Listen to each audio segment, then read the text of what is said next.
everyone, and thank you so much for coming back and joining me again tonight. And it's Friday, so of course we're on Retro Fridays again. You know, my favourite day of the week. So tonight I am going to be talking about the classic cult vampire legendary movie of the 80s, which of course is, as you can tell from the title anyway, and the thumbnail most likely, is The Lost Boys.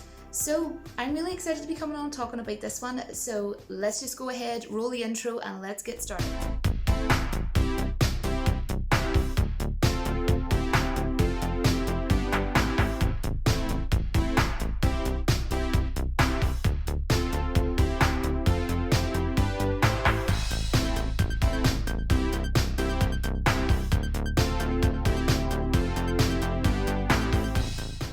Boys is a movie that I love and feel that no matter how many times I watch it, it's still a fantastic watch. And this film was directed by Joel Schumacher, who actually also done Batman Forever and also Batman and Robin. I'm sure a lot of you knew that anyway, if you're a big fan of this movie.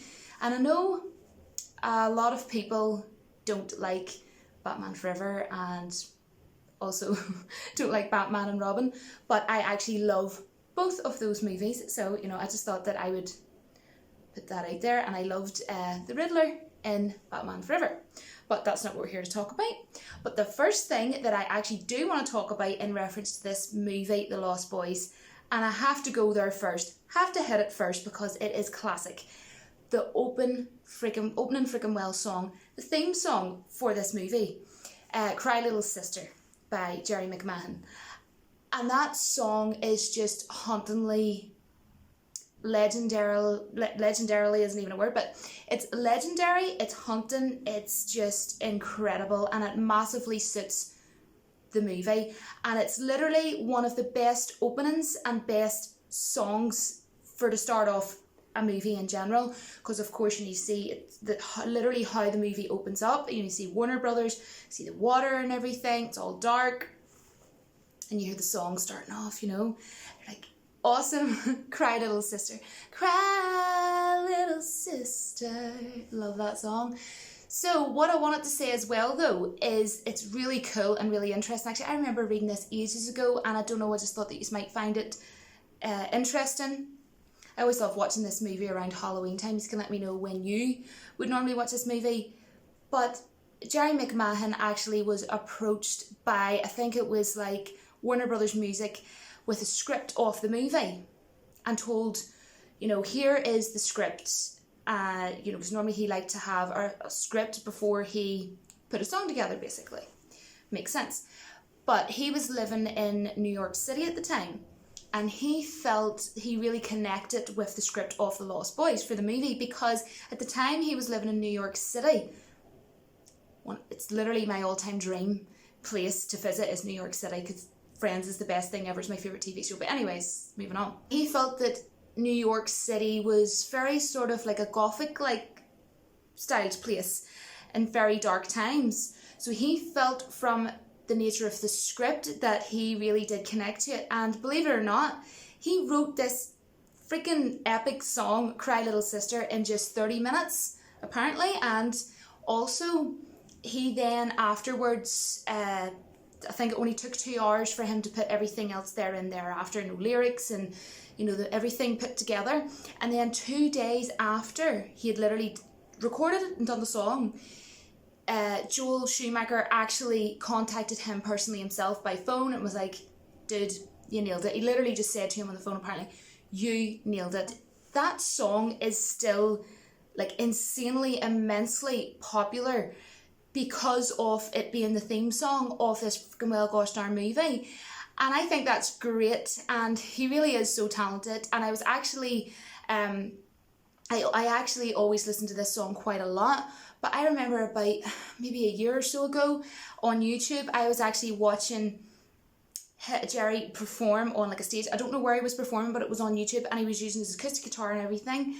But it sounded almost as though, like I do play guitar, but I'm not, you know, a perfectionist. I just like strum chords and know some bar chords and stuff like that. But it sounded almost like he had tuned his guitar in a certain way to purposely make it sound really sort of haunting. and mysterious when he was playing it, and I think that's so cool because he probably done that for, you know, fans of the movie The Lost Boys. Now, Richard Donner, who of course did all 4 Lethal Weapon movies, if you love Lethal Weapon, you are literally awesome. You're literally awesome, because I love all the Lethal Weapon movies. Oh my gosh, Mel Gibson. Them movies are absolutely fantastic. So it's great when you have people like that working on movies, you know. You always know, I always say, you always know a good movie by obviously who's behind it, quite obviously. And when you've got, you know, 2 people like that producing and directing, you know, you got a good movie at the end of the day, and it really does show. But apparently Richard Donner, he had, I think I remember someone telling me about this years ago. I was probably talking to somebody about the Lost Boys, and it was somebody I'm near sure told me, or having a conversation about it, that I think it was him that didn't really want it going down. Now let's check this out, it's kind of funny. The Goonies sort of route, because apparently originally they were going to use the Lost Boys, the gang, they were going to be younger boys, and he sort of thought, yeah, but that's going to be kind of like the Goonies vampire kind of type movie. But no offense to Joel, dude, like, but man, when I see Corey Feldman, you know, the kid of all 80s movies, the 80s movie kid is what I would call him. Oh, he's so cool. He's in all the best movies. But Corey Feldman is in this movie, so regardless of what way you want to try and sort of word that, to me, I just see, yeah, it's obviously a vampire movie and it's awesome, but I do think of the Goonies when I'm watching it, because obviously, you know, little Corey Feldman's in it. You can tell me what you think below. Don't even try and lie. Don't even try and tell me that you didn't think of the Goonies when you were watching this movie. It's not going to be any surprise for me to say to you that I think the freaking music in general, from beginning to end, all the songs are just amazing.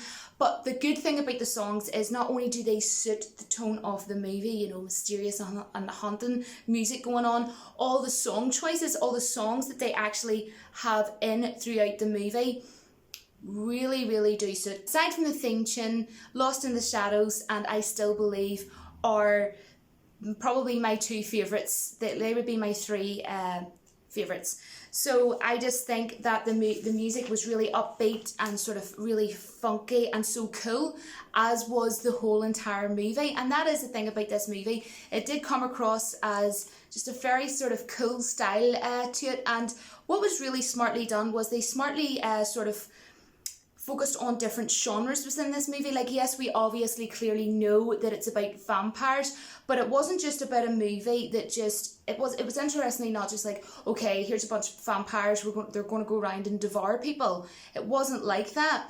To me, if I was to describe this movie, I would best describe it as it covers comedy, mythological horror, but also adventure, because if you think about it, you know, they go on an adventure.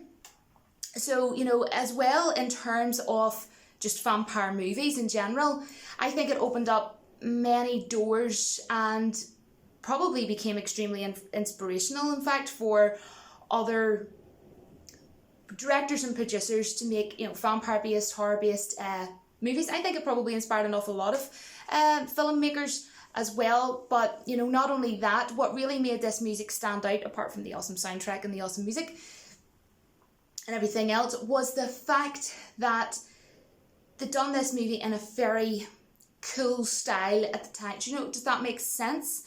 And, you know, I think visually, for when this movie was done in the 80s, I think it is a fantastic top-notch job, and they done the shots and the different angles and fantastically. And if you compare, like, this movie still stands up today. If you compare this movie to, say, a modern day movie, how many movies can you think of today that's modern, that had brilliant songs like that, had a brilliant script, had a brilliant cast, had, you know, brilliant visuals?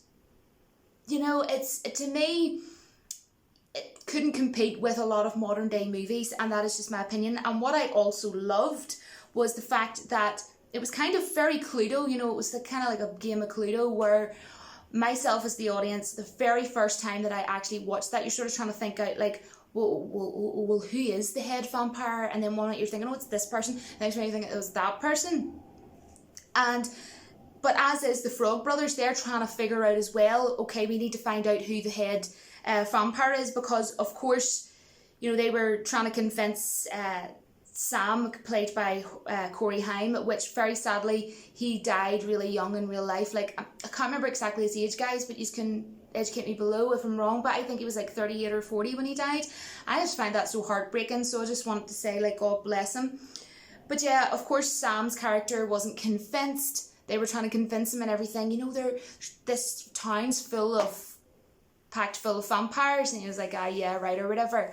But then obviously he realizes they were telling the truth when freaking brother Mike becomes a vampire. So then they go on their little adventure, and it's so cool and funny how they do it, and comedic and everything. And that's the thing about this movie, it is comedic throughout, and it's so cool how they put all these different things in it, still gelled together, and it still worked overall as a movie.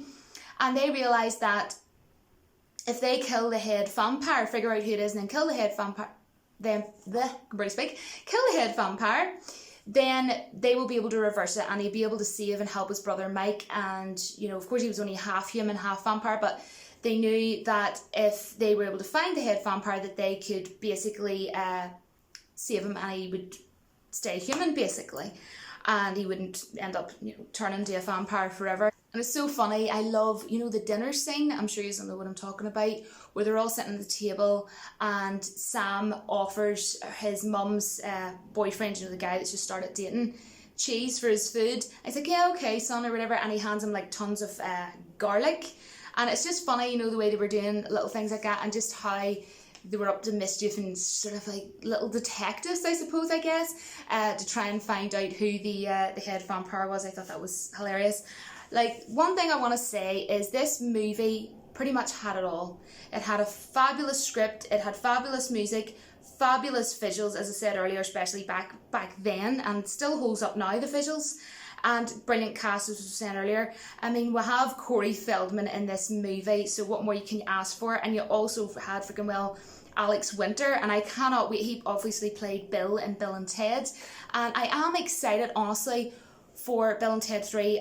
I am skeptical. There is a couple of reasons why I am skeptical, but at the same time, I am excited for it, and I'm not going to be negative, and I'm just going to see what it's like. But I think I can see what's coming. But anyways, right. But here's the interesting thing. This movie actually made me feel an awful lot of empathy for the characters, and I'm going to get into that.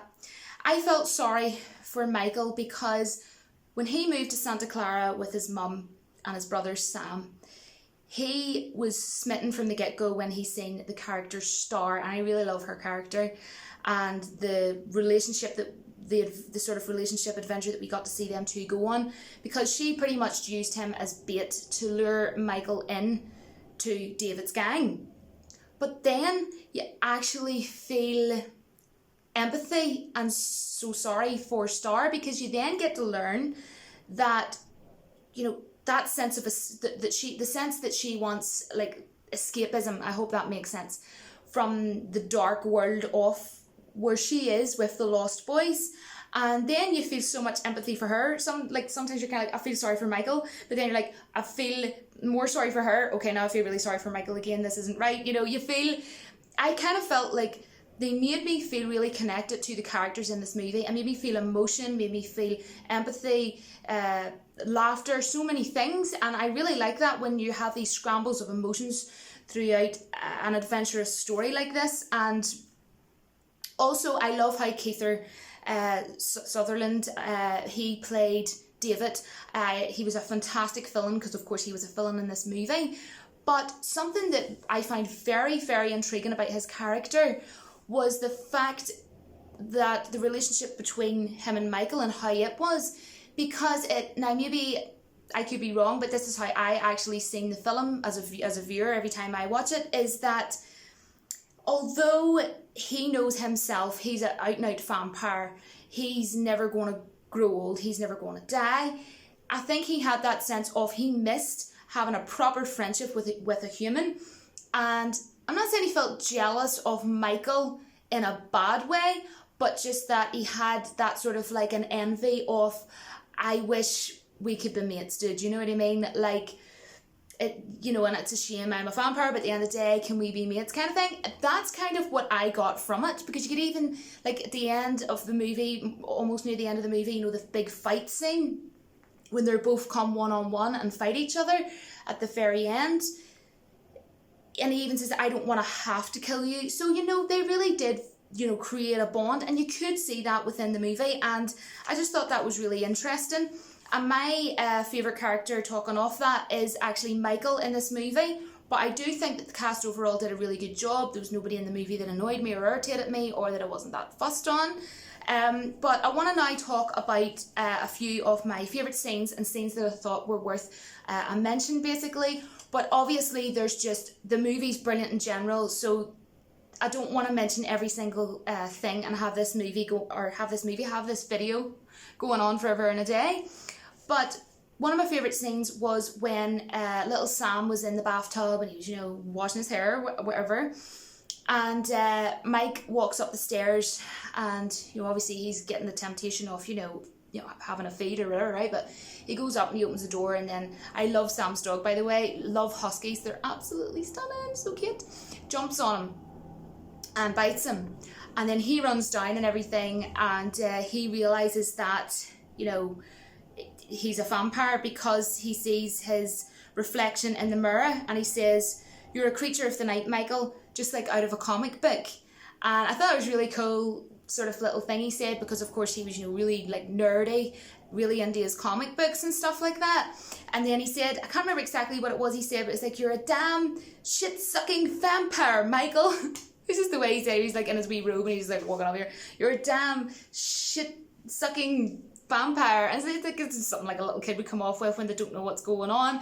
And then he runs up the stairs, and then his brother Mike's running after him, and you have to think, like, at that age, how freaking well traumatic that would be. And the suspense, the music and everything that built up as he was running up the stairs, and then he's like really scared in the room and everything, and you're thinking, not only would you be like really scared thinking, okay, this person's a vampire, but it's your own family, your own brother. But then what I thought was spectacularly done was when Mike then went into his room and turned the light off, and they had it really loud sounding of his heart beating. And that was really effective, I thought, because it was in that moment like this is the situation that I have been landed in now. Wow. And I think that really hits the audience as well, and I just think it's fantastic how they done that. Now, another one that I want to talk about is the fight, obviously, that I was talking about a couple of minutes ago with Mike and David. And Mike screaming, you tried to make me a killer. And then I can't remember what he said back, something like, I was trying to save you or something like that. But there's a really cool shot, if you've seen this movie a lot of times, you'll know what I'm talking about, where David, you can see his face up really close, and he just goes, my turn, like that. That was not me trying to impersonate David, by the way. That was just me saying what he said, basically. But moving on, awkwardly. But what I love about it is that scene was extremely dark, right? And haunting, right? But at the same time, what they done was, there was a lot that you couldn't see. And that's what I like about this movie. Sometimes what you don't see is more effective. And they did that with other scenes throughout the movie, But also, what I noticed at this end fight scene between Mike and David was there was quite a few shots that you could see of their faces up close, and it definitely was added a dramatic effect, I thought anyways, because 1 minute they're fighting in the dark and you can see what's going on, but you get what I mean, it's dark, right? And the next minute you see their face up close and their eyes and everything, and the faces, I thought, like, makeup wise, everything, hats off to the artists, makeup artists. I thought everything looked really, really cool. And but when Mike kills David, you can actually see the sense of sort of sorrow and kind of regret, because maybe Mike, this is how I see the movie, I think Mike felt sorry for him because, he's going to be a vampire forever and there's nothing he can do about it.